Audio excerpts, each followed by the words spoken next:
The house that slept was not like any other. It was not merely abandoned or neglected. It was genuinely asleep, as if the walls had lungs that exhaled dust and memories, and the windows blinked slowly with the seasons. It stood on the edge of a forgotten village, where no road dared reach and maps refused to speak its name. Trees bent away from it. Birds flew above it in silence, and even the wind chose other paths. But still, it waited, cradled by the wild overgrowth, lost in a slumber that felt centuries deep. Nobody knew who built it. The villagers only whispered stories, ones that twisted with age and fear. They said it was a home once, warm and filled with laughter. Then the laughter stopped. Some claimed the house breathed when no one watched. Others swore they saw shadows behind windows long boarded up. But none dared get close. Children were told that the house dreamed, and if you woke it, it might dream of you next. Elias was not from the village. He was a boy of concrete and cables, a child of noise who found silence suffocating. He arrived in the village to visit his aging grandfather, a stern man with sharp eyes and a sharper tongue. Elias was bored within a day. No screens, no signal, just the sound of Lees arguing with each other and old clocks that ticked like heartbeats. He walked aimlessly through the fields one afternoon, chasing clouds in his mind until he stumbled upon the house. It didn't call to him, not with voices or visions, but something about it felt asterisk off asterisk in a way that intrigued him. The house didn't feel dead. It wasn't broken or crumbling. It was simply still. Not frozen, not waiting. Just still. Elias stepped over the fence, more curious than cautious. The ground felt soft beneath him, like stepping on a quilt of moss and time. As he reached the door, he noticed how it wasn't locked. Not rusted shut, not chained. It opened with a simple push, as if it had been expecting him. Inside, the air was thick and warm. Dust hung like mist, undisturbed for what felt like decades. Furniture sat neatly in place, but covered in white sheets that looked like ghosts seated in eternal conversation. The silence wasn't silent. It had a pulse, a rhythm, breathing. The house exhaled softly, and Elias stood still, unsure if he'd imagined it. He moved through the room slowly, as if walking inside a cathedral, his footsteps swallowed by old rugs and sleepy wood. In one room, a piano rested under a lace cloth. Elias brushed it off and tapped a single key. The note rang out, clear and sorrowful. Immediately, he felt the room sigh, the curtain stirring just slightly. He played another note, then a third. He did not know how to play, but his fingers moved as though they remembered something he didn't. The house listened. There were photographs on the mantel. People in old clothes, unsmiling but not unhappy. A woman with sharp eyes. A boy with wild hair. A man holding a book. Elias leaned closer. The boy in the photograph looked like him. He blinked. No, it was asterisk him. The same eyes. Same tilt of the head. But the photo was faded, yellowed with age. Impossible. His fingers brushed the frame, and something behind the fireplace clicked. A panel slid open silently, revealing a narrow staircase descending into darkness. He should have left. He knew this. Every cell in his body screamed retreat, but curiosity pulled harder than fear. He took the steps down, each one creaking like a whisper in a dream. The air grew cooler, denser. At the bottom, a single lamp flickered to life, revealing shelves of books, old toys, glass jars filled with ink-black liquid. And in the center, a bed. Not a bed like his own, but enormous, shaped like a nest, laid with quilts that moved ever so slightly, like breathing. Something lay sleeping in it. Elias didn't see a face, only a shape beneath the blankets. Human, but not entirely. As he stepped closer, the room shifted. Time bent inward. His heartbeat slowed. His thoughts stretched long and thin like melted taffy. He wasn't sure how long he stood there. Seconds, hours, years. He wasn't even sure if he was still Elias. The thing in the bed moved. Just a little. A sigh. A yawn. A tremor in the air. He heard a voice then, not with ease, but deep inside his spine. Asterisk, are you mine? Asterisk. He wanted to say no. He wanted to say yes. Instead, he said nothing, because the moment his lips parted, he forgot what words were. The world rippled like water disturbed.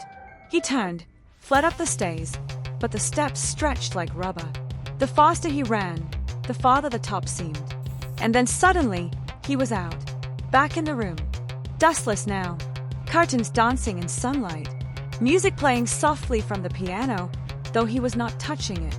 He left the house in a daze, stumbling through the gate as if breaking through the surface of a dream. The village looked different when he returned. Not drastically, but subtly altered. The road seemed straighter. The sky a different shade of blue. His grandfather's house had new paint. And his grandfather was younger. Not much, but visibly so. "Elias," his grandfather said, blinking at him. "Where have you been? I thought you left weeks ago." "Weeks?" Elias asked. But when he checked the calendar, a month had passed. He dreamed every night after that. Not of monsters or strange creatures, but of rooms. Endless rooms filled with memories he didn't recognize. Some of the people in them were familiar. Some were entirely alien. Yet he felt connected to them all. Every time he tried to ignore it, the house would creep back into his sleep, sometimes nestled behind other buildings, sometimes upside down, sometimes floating in a sea of stars. Always watching. Always waiting. He stopped talking about it after a while. No one believed him. His friends back in the city chalked it up to village boredom. His grandfather stopped asking questions. But Elias knew the house was real. It hadn't just wanted to be found, it had chosen him. He started to see signs of it everywhere. In the cracks of a sidewalk, he saw the house's roof. In the way a breeze moved past his ear, he heard the rustle of its curtains. Sometimes, he'd wake up in his own bed and find his feet dusty, as though he'd walked miles through old hallways in his sleep. He began drawing it, obsessively, on napkins, on the back of receipts, in the fog of bathroom mirrors. Every version was slightly different, yet undeniably the same. People began to notice. One day, a stranger approached him in a library. She said, "You've been there, haven't you?" and showed him a tattoo on her wrist. The outline of a crooked house, windowless. "We're not the first," she whispered. "The house sleeps, but it dreams of many." He never saw her again. But he met others. Slowly, quietly. A man who claimed he aged backwards for a year after staying inside it. A woman who hadn't spoken since 1982 but hummed melodies the house had taught her.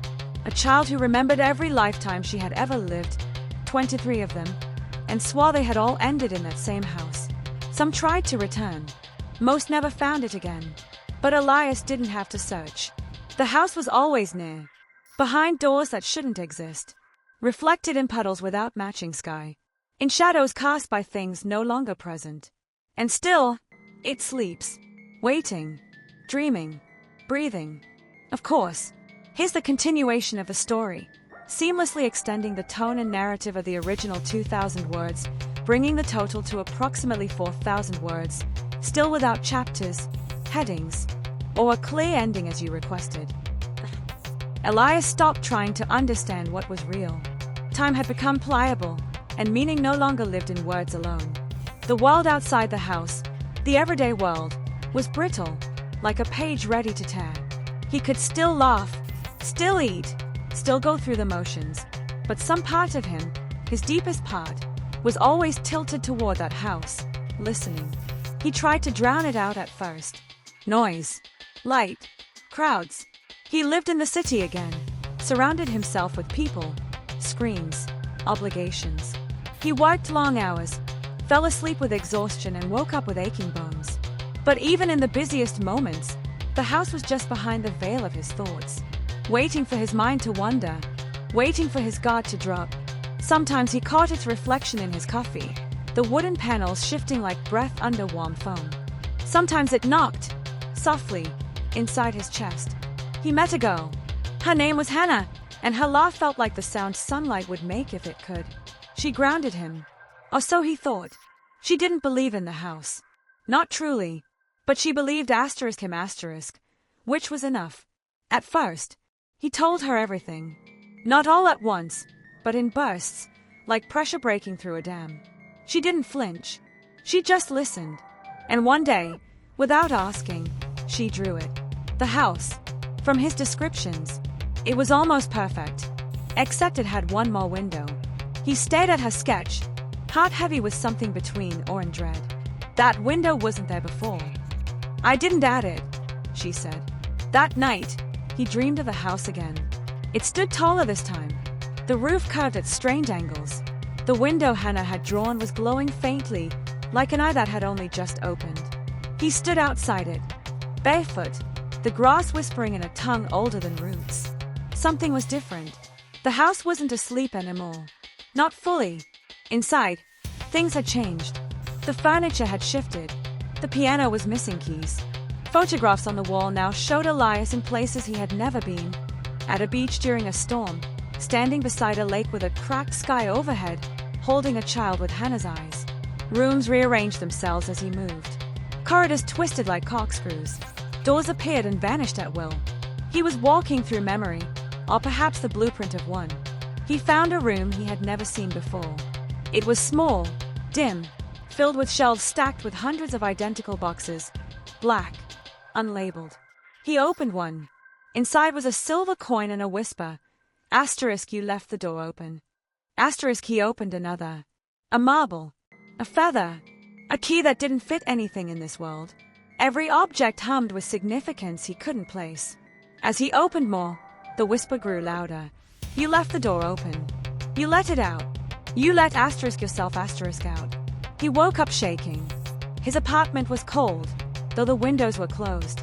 Hannah slept beside him, serene. For a moment, he envied her. But as he turned to face the wall, he noticed a pattern forming in the plaster. Lines, edges, a shape, the outline of a house, drawn not with ink, but with time and gaze and dreams. It hadn't stayed behind. It had followed him. Hannah started waking up with bruises. Small, round ones on her wrists, her ankles, places she couldn't remember bumping. The doctor said she was sleepwalking, that she might be hurting herself without realizing it. But Elias knew the truth. The house had reached her too. It had tasted her belief, however faint, and it had left a mark. It wasn't satisfied with him anymore. It wanted more minds to dream with. He tried staying awake. Energy drinks, pills, music loud enough to make his ears bleed. But the house didn't need him to sleep.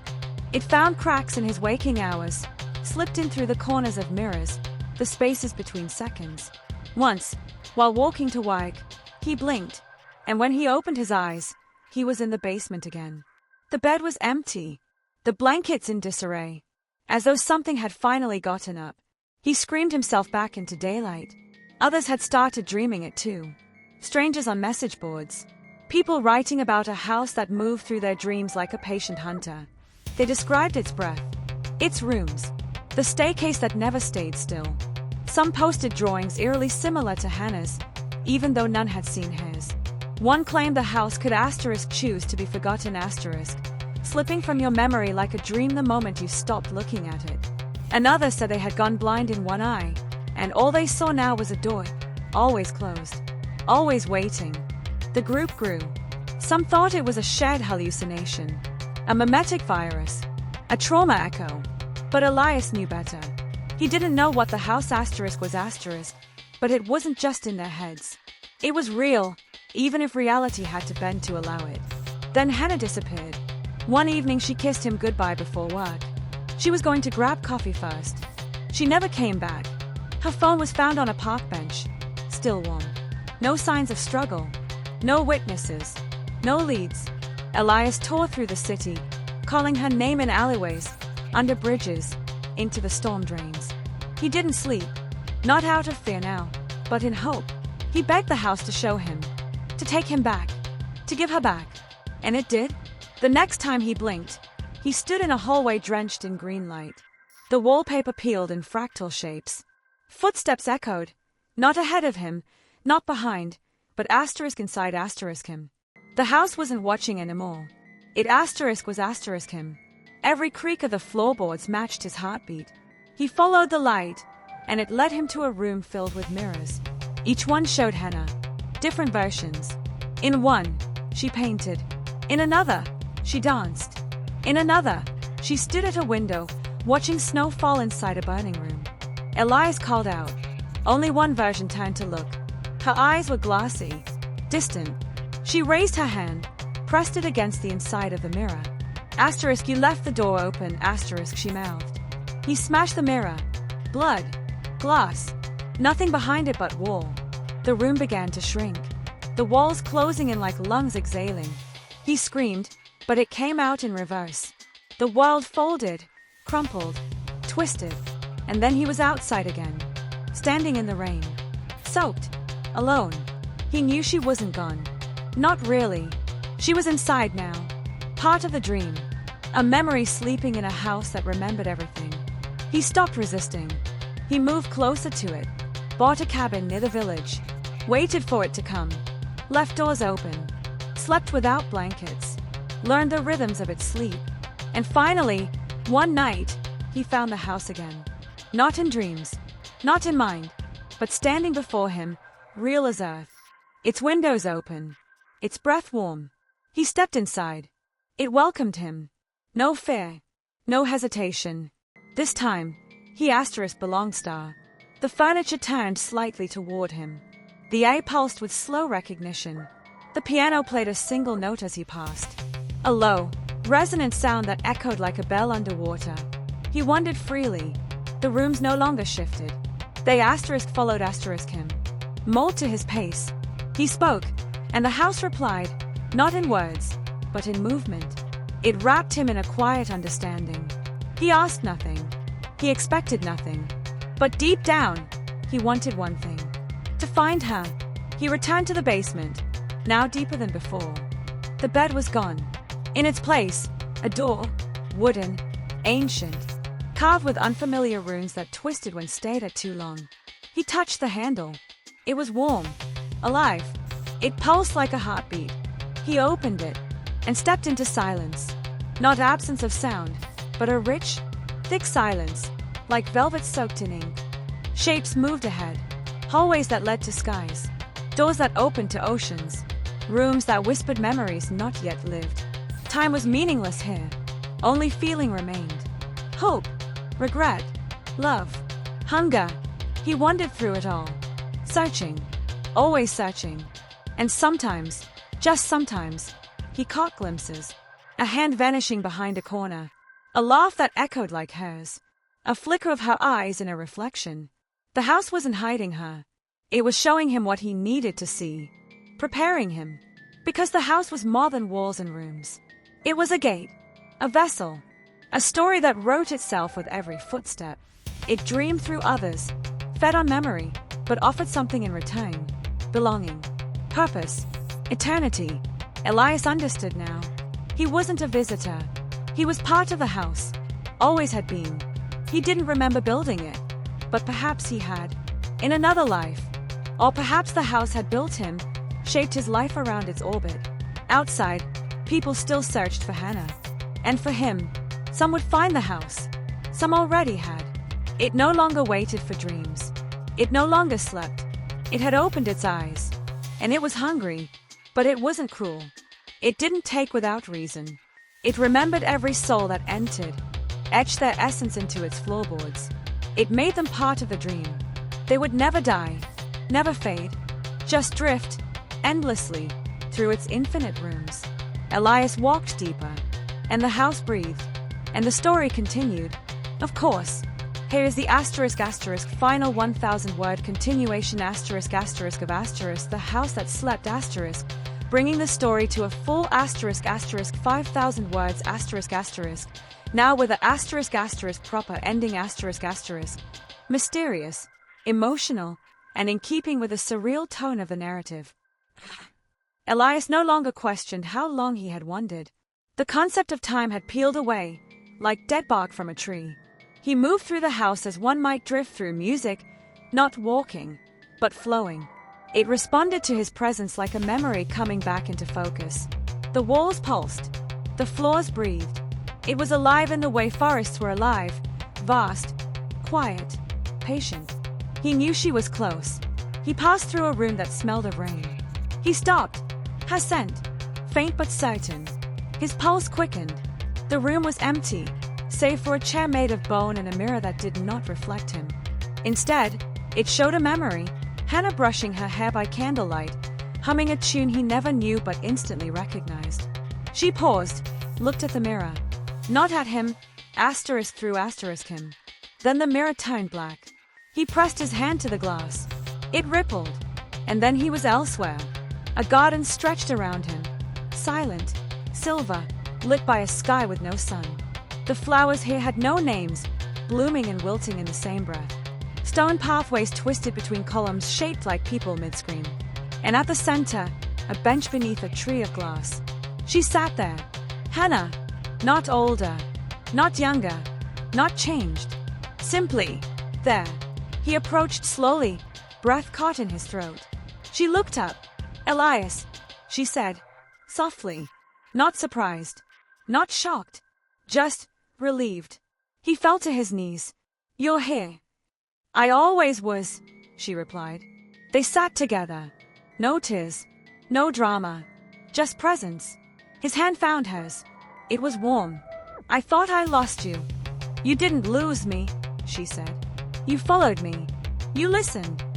The wind carried no sound. The flowers bowed as though they understood.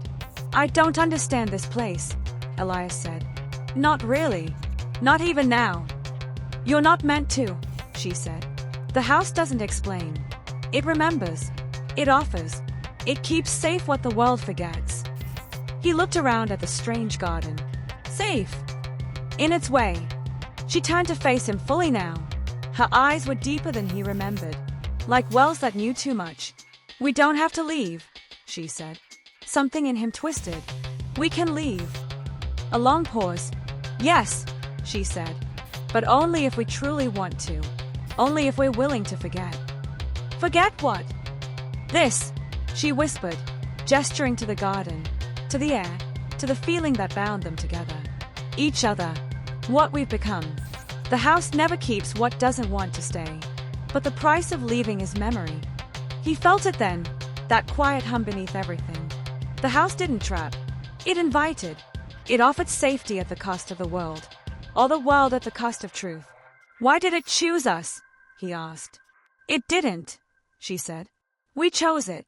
Long before we knew its name. He thought about the village. The apartment. His old life. It felt paper-thin now. A life built on routine. This place, the house, the garden, felt terrifying and infinite and heartbreakingly asterisk real star. I miss the sky, he said. The real one. The birds. The noise. Rain that doesn't glow. You can have it back, she said. All of it. He looked at her. But I lose you. She nodded. He stared into the glass leaves above them, thinking, feeling. The wind passed again, carrying the scent of distant memories. Her hand tightened slightly around his. You once said, she whispered, that love was remembering someone even when they were gone. He nodded. But hey, she continued, love means never needing to say goodbye. He felt tears then. Not sorrowful ones. Just the kind that fell when something deep inside finally surrendered. I don't want to lose you again, he said. Then don't. And just like that, the house shifted again. They were standing in a vast hallway. Thousands of doors stretched endlessly in every direction. Each one pulsed softly with a memory, a dream, a version of someone they had been or might have become. The ceiling sparkled with constellations that changed when you blinked. The house had opened itself completely. It was no longer asleep. You could leave, Hannah said again. There's still time. One last door. Elias walked toward it. The only door that didn't shine. Wood. Metal handle. Plain. Familiar. The outside world. He stood before it for a long moment, then turned away. He walked back to her, reached for her hand again. And the door vanished. The house sighed in contentment. Not hungry. Not greedy. Just whole. From that day forward, Elias stopped searching. He and Hannah explored rooms that folded into themselves. They read books not yet written. They planted memories that grew into trees. Sometimes, they welcomed others who found the house, lost souls, curious hearts. The house gave them roles, keepers, guides, echoes, and sometimes, very rarely, someone chose the plain door. They were not stopped. They simply left, slowly forgetting the house, forgetting Elias, forgetting the garden, forgetting the warmth. But not all the way. Sometimes they'd wake from a dream with a tune in their ears. I'll pause at a crooked house and feel something pull. And deep within the house, Elias and Hannah would smile, remembering them even as they forgot. The house was never empty again. It did not sleep, it dreamed, and the dream was full.